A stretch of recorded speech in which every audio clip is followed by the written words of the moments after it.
Kalau manfaatnya sendiri mungkin Mas Budi bisa disampaikan ke wajib pajak nanti untuk taxpayer account management ini manfaatnya apa saja? Tadi salah satu fitur di TAM tadi, taxpayer account management tadi ada profil.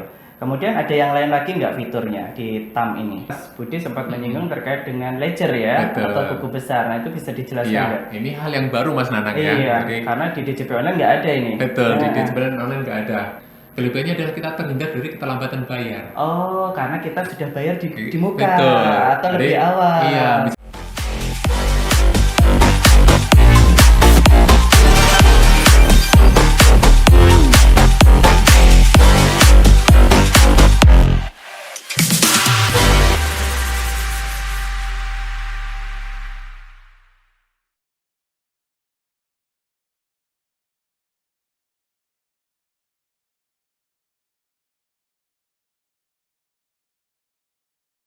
Nah, kemudian yang terakhir dan mungkin nanti akan kita bahas lebih detail Mas detail Danyang ya. ya pada kesempatan kali ini adalah proses bisnis yang kita sebut dengan manajemen akun wajib pajak ya, taxpayer account management. Ini akan kita lebih detail kita bicarakan untuk kesempatan kali ini ya. Jadi ini adalah tersedianya profil wajib pajak yang komprehensif. Ya, jadi wajib pajak bisa mengetahui profil dia ya. Jadi apa namanya kewajiban perpajakannya apa saja, kemudian ada utang pajak apa saja, misalkan seperti itu ya. Bisa Jadi langsung bisa ngecek ya. bisa ngecek di situ. Kan selama ini kita masih bertanya, saya punya tunggakan nggak sih? Iya, Ya. betul Ada sekali. kewajiban yang belum saya lunasi nggak sih? Gitu kan ya. Nanti di ikhtisar profil wajib pajak itu akan ketahuan wajib pajak bisa melihat atau mengakses sendiri dari akunnya wajib pajak tersebut. Oke, baik. Berarti memang Cortex ini ya komprehensif, terintegrasi Betul. semua ya. Kita cukup login di satu aplikasi, semuanya Semua sudah ada di layanan situ. ada di situ. Oke, baik. Baik. Nah, kalau kita bicara tadi taxpayer account management atau manajemen akun wajib pajak. Nah, itu apa sih mungkin Mas Budi bisa sampaikan ke teman-teman di rumah terkait TAM itu seperti apa, isinya apa gitu. Iya. Baik, jadi salah satu proses bisnis tadi yang kita kembangkan yang nanti bisa dimanfaatkan oleh wajib pajak Mas Nani ya, tadi ada pembayaran, ada pelaporan penyampaian SPT, gitu kan ya, layanan, gitu kan salah satunya yang nanti akan diharapkan mempermudah wajib pajak dalam melaksanakan hak dan kewajiban perpajakan adalah proses bisnis TAM ini tadi ya, taxpayer account management atau manajemen akun wajib pajak. Ini adalah merupakan proses bisnis pengelolaan informasi perpajakan untuk wajib pajak, gitu kan ya, yang menampilkan informasi profil serta hak dan kewajiban perpajakan secara komprehensif dan terkini serta dapat diakses kapan saja dan di mana saja. Oke. Ya, tadi Mas Nani sampaikan, saya ini punya tunggakan apa sih, gitu kan ya, punya tunggakan apa, kan mungkin ada STP atau ada SKP kurang bayar yang belum saya bayar, itu berapa, nah, rinciannya apa, itu bisa diakses di akun wajib pajak ini. Oke, berarti kalau saat ini kalau saya pengen tahu tunggakan wajib pajak, saya harus datang ke KPP, saya bertanya dulu tunggakan pajak yang masih harus saya lunasi. Kalau nantinya ke depannya berarti saya tinggal login Bisa, aja iya, di akun saya sendiri, itu sudah bisa berarti. Melihat gitu, oh ini apa saja nih yang kewajiban saya yang belum tertunai ya, misalkan memang ada STP gitu kan ya. Kalau sekarang kan nggak tahu wajib pajak, tiba-tiba datang surat teguran Mas Nanang ya.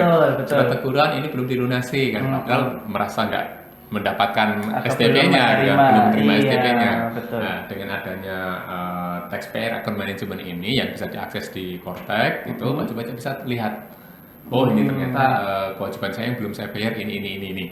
Ya, itu ada detailnya bisa dilihat di menu ini. Oke, baik.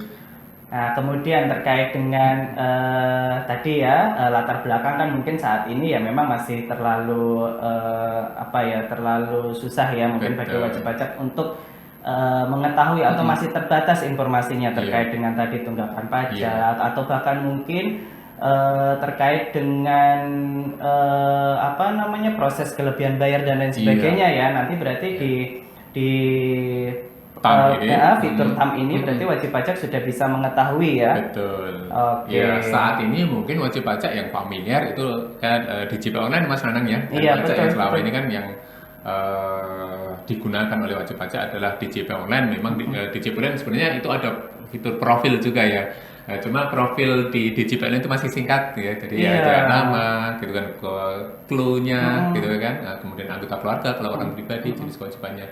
Tapi tentang tunggakan, Iya, kewajiban perpajakan saya yang belum dilunasi Betul. apa itu tidak muncul di DJP online ya. Kemudian hanya memuat tentang pelaporan riwayat SPT yang sudah pernah dilaporkan apa saja gitu kan ya. Betul. Nah, sedangkan SPT yang belum saya laporkan apa itu nggak kelihatan di situ. Itu yang sekarang apa namanya menjadi alasan kita mengembangkan Kortek ini. Baik, kalau manfaatnya sendiri mungkin Mas Budi bisa disampaikan ke wajib pajak nanti untuk taxpayer account management ini manfaatnya apa saja? Ya, tadi dari latar belakang tadi yang masih ada keterbatasan Iya, DJP betul. online ya, jadi profilnya belum lengkap gitu kan, kita kembangkan, makanya kita kembangkan TAM ini.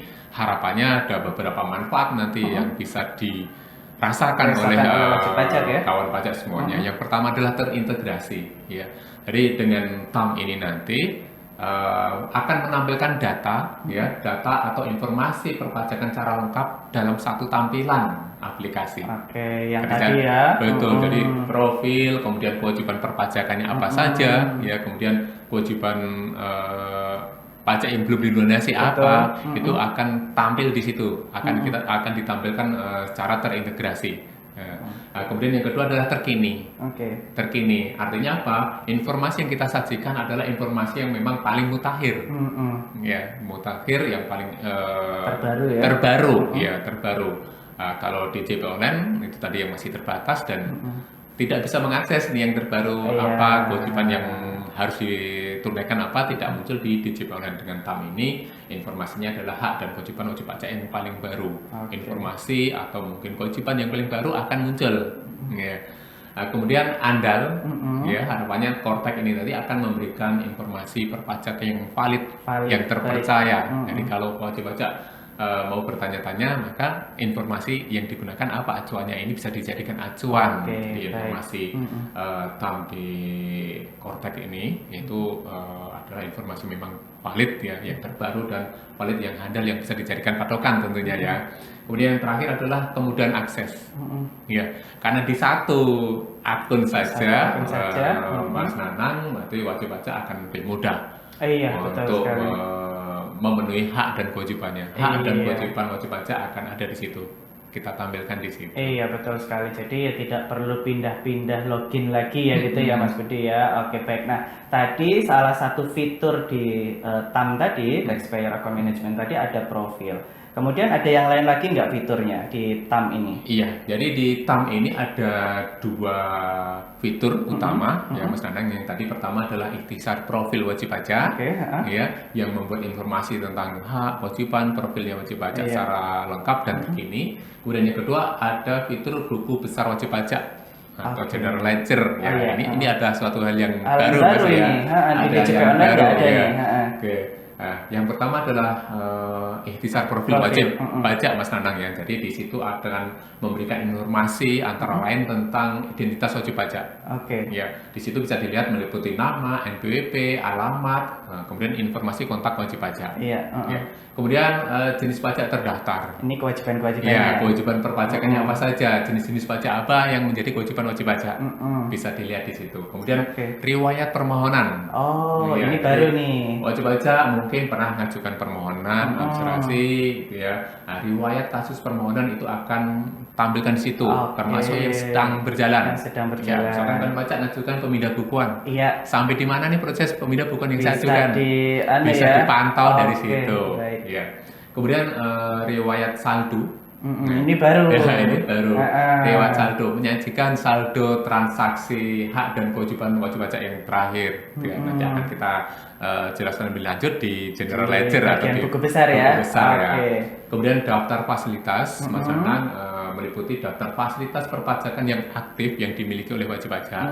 Misalkan nih wajib pajak omset peredaran usaha di 4,8 miliar yang itu masih berhak menggunakan tarif sesuai dengan PP 55. Iya. Yang 0,5% dari omset. Betul. Ya, akan kelihatan dari situ. Oh ya, saya masih Mungkin wajib pajak bertanya, apakah saya masih bisa memanfaatkan tarif yang 0,5% itu? Betul. Ya, Atau sampai kapan ini betul, berakhir? sampai kapan berakhirnya akan kelihatan di situ daftar Oke.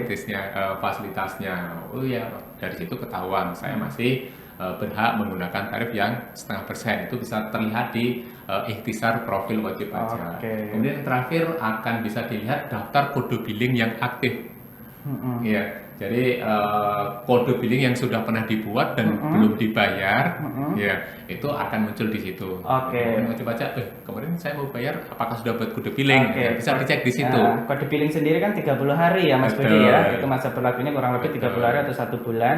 Nah, itu bisa dicek berarti ya. Betul Kode sekali. billingnya masih aktif Atau sudah kadaluarsa kan? Kalau sudah kadaluarsa berarti harus buat lagi kode baru billing. lagi. Oke. Jadi semua itu, jadi itu identitas, kemudian jenis pajak terdaftar, riwayat permohonan, riwayat saldo, daftar fasilitas, daftar kode billing yang aktif, itu adalah fitur-fitur informasi yang bisa kita lihat itu di menu ikhtisar profil wajib pajak. Oke, fitur berikutnya terkait dengan tadi Mas Budi sempat menyinggung terkait dengan ledger ya. Betul. Atau buku besar. Nah, itu bisa dijelaskan Iya, nggak? ini hal yang baru Mas Nanang ya. Iya, Jadi, karena di DJP Online nggak ada ini. betul, di Nah, DJP Online nggak ada. Ini tadi yang kita bilang di awal ya, salah satu kenapa kita luncurkan Kortek ini salah satunya adalah untuk mengikuti perkembangan teknologi informasi terkini. Ya.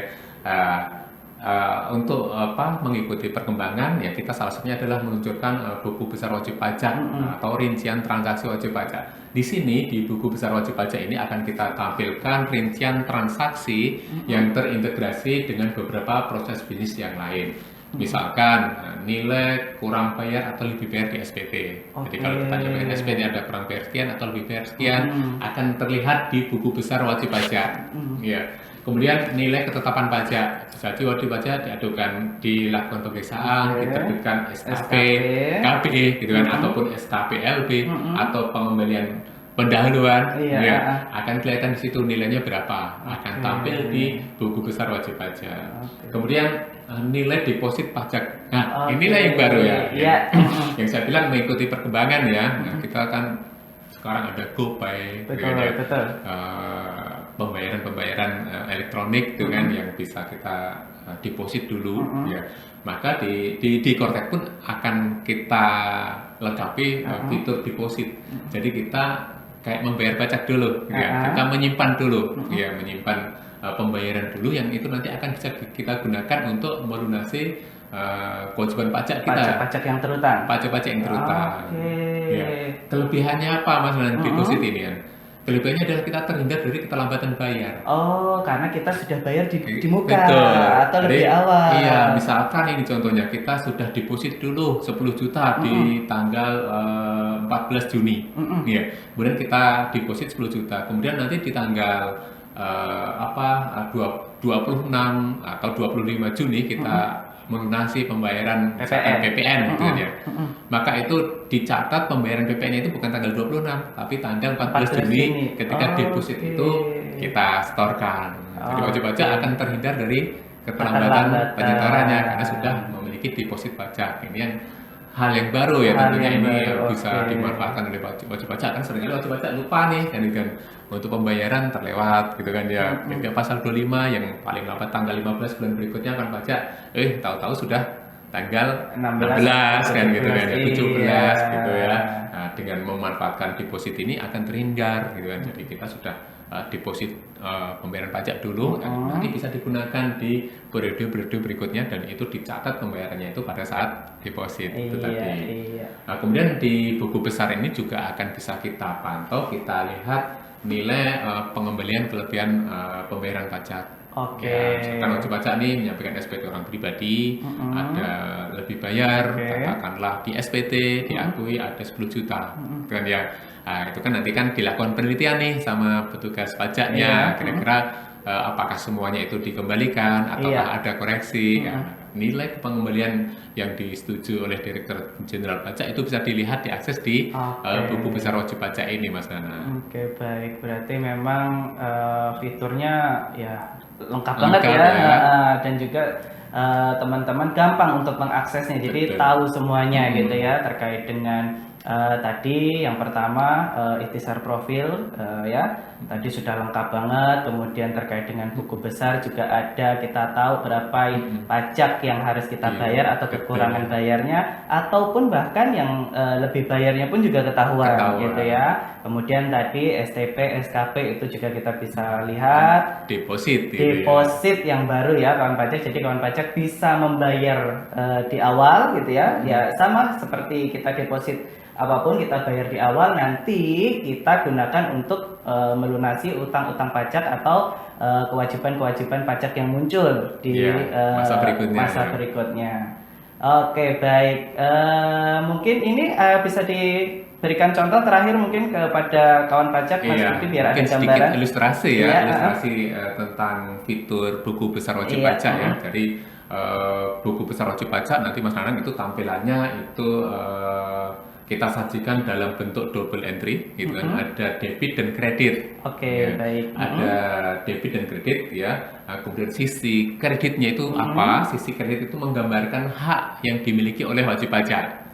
Oke. Hak yang dimiliki oleh wajib pajak, misalkan SPT yang lebih bayar, mencatat SPT lebih bayar, ada SKP lebih bayar, SKPLB itu Berarti akan yang lebih tercatat. lebih bayar ya. Jadi haknya wajib Haknya pajak wajib itu di pajak, sisi betul. kredit. Termasuk juga misalkan deposit. Deposit tadi ya. Akan deposit 10 juta tanggal 14 Juni, maka itu akan tercatat di sisi kredit. Karena itu Oke. adalah hak dari wajib pajak, lebih bayar atau deposit itu adalah hak wajib pajak. Kemudian sisi debitnya itu adalah menggambarkan atau mencatat transaksi yang merupakan kewajiban dari wajib pajak. Oke. Misalkan SPT kurang bayar, menyampaikan SPT kurang bayar 5 juta, maka itu akan 5 juta akan tercatat di sisi debit. Debit, Ya. oke. Atau misalkan diterbitkan SKPKB.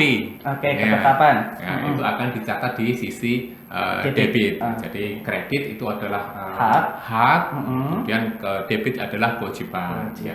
Misalkan nih tadi contohnya di awal kita sampaikan nih tanggal 14 Juni hari ini ya, itu wajib pajak menyetorkan 10 juta sebagai deposit gitu kan ya. Maka ketika sudah dibayar, Pak Iman, pembayaran deposit itu di buku besar wajib pajak akan bertambah saldo di sisi kredit adalah 10 juta Mas Nanang. Oke. Ya, misalkan kemudian tadi contoh di awal kita sampaikan tanggal 25 Juni melakukan penyetoran PPN, orang bayar untuk masa Juni gitu kan, misalkan itu 5 juta, maka pembayaran 5 juta ini akan dicatat di sisi debit. Oke. Ya. Nah, nanti ketika misalkan contohnya ada 2 transaksi itu aja Mas Nana, deposit 10 juta, kemudian pembayaran PPN kurang bayar 5 juta, maka nanti di saldo ya, di saldo akhir itu akan ada saldo, berarti tadi kreditnya 10, kemudian debitnya 5 juta, maka ada saldo di sisi kredit sebesar masih ada 5 juta. 5 juta. Nanti 5 juta ini adalah hak yang dimiliki wajib pajak, itu nanti bisa digunakan untuk misalkan itu pembayaran pajak yang lainnya. Yang bulan berikutnya bisa atau jenis pajak lainnya juga bisa. Oke, baik. Baik kawan pajak semua, sampai di sini Mensatalk kali ini. Sampai jumpa di Mensatalk episode berikutnya. Mensatalk, we talk, we learn, we know together.